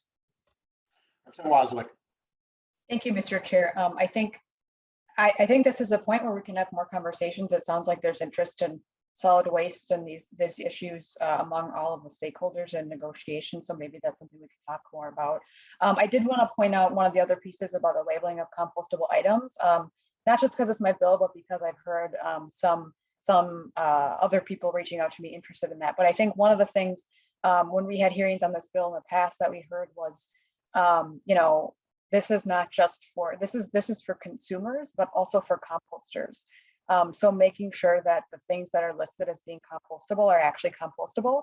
So when these composters are having these compostable items, like they're actually contributing to the compost in a way that's helpful and not harming and contaminating that compost. And also that consumers understand.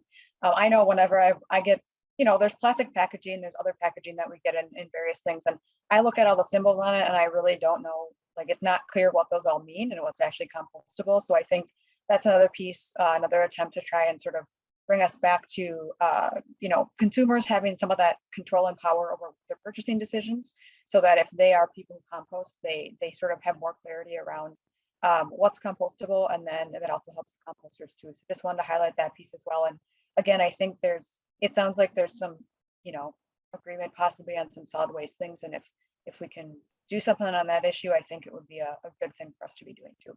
Thank you. Commissioner Kudelka. Mr. Chair and committee members, we also support the labeling for compostable items. This is one of the things, just like the funding pieces that we talked about earlier, is what we hear from local businesses and consumers. And so all these items are responding to those pieces. And I just want to highlight one part. It is the financial viability of these facilities. We talked about market development, but we also need that for compost facilities. And the Minnesota Compost Council has done a really good job of saying what those costs are, between $40,000 to $65,000 a year for just having to remove contaminated materials that's getting in their products. Contamination in their materials means they can't sell the compost. And then, just then having to pay for that disposal of the materials that shouldn't be there, which what they don't want, could be savings up to $250,000 per facility per year. So this will help local businesses as they move forward and want to expand or continue to exist. Thank you.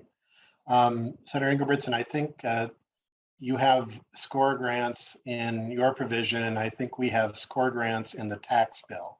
So I don't know if Mr. Stanley or Mr. Hagemeyer could maybe talk about that cross-jurisdictional, where there are dollars for SCORE.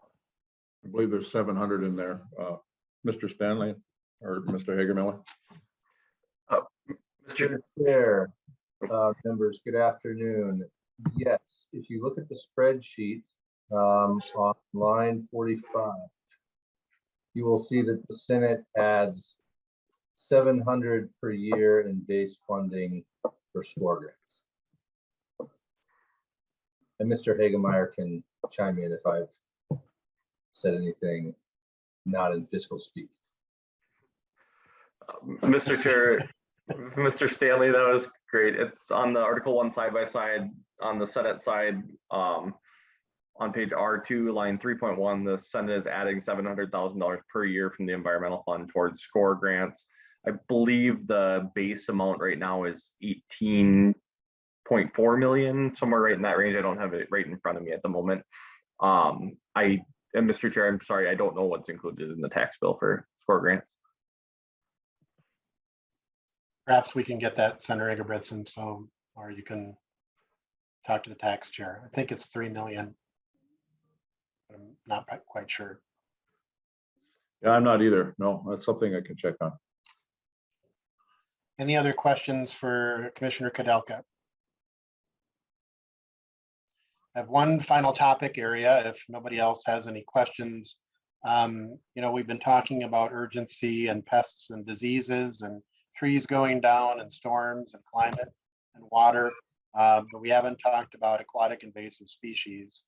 And maybe if Ms. Taylor or could find that a provision in the House bill just to highlight that, because those pests keep coming as well. Ms. Taylor. Mr. Chair, I can take the appropriation part of it if you don't mind. Go ahead. On the Article 1 side by side, I'm starting on page R13 on the host language to be 11.32, and then continuing on to page R14. There's $1.841 million from the general fund for grants to Lakes Association, local government units, and tribal governments to manage aquatic invasive species, including starry stonewort. And that's one time, Mr. Hagemeyer?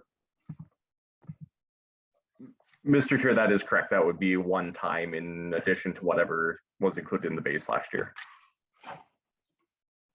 Thank you. Senator Ingebrigtsen, I don't know if our members have anything else or if your members do.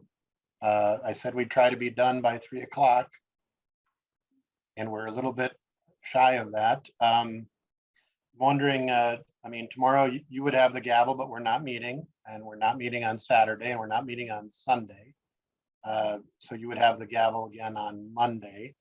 And I'm wondering if you've heard anything on joint parameters or possibilities or opportunities relating to funding. You mean money? No, I have not. You and I had a conversation well before the meeting, and I told you I would let you know that I have not had anything yet from leadership. So as far as moving forward on Monday, I think what I'll do is I'm going to discuss it with my committee, and I don't know that there's a whole lot more we could talk about. We're going to have to start moving forward, it seems to me. So maybe we can start the possibility of moving forward with amendments if there are any. Hopefully by Monday we'll have an idea on dollars, so we can start doing some proposals back and forth and get moving. So it's a little vague, but I guess everybody stay tuned. Jesse will set out an agenda, and we'll also stay in contact with via phone, Mr. Chair, and talk about the upcoming meeting. So that's okay. All right. Thank you. With that, have a great weekend, folks. We are adjourned.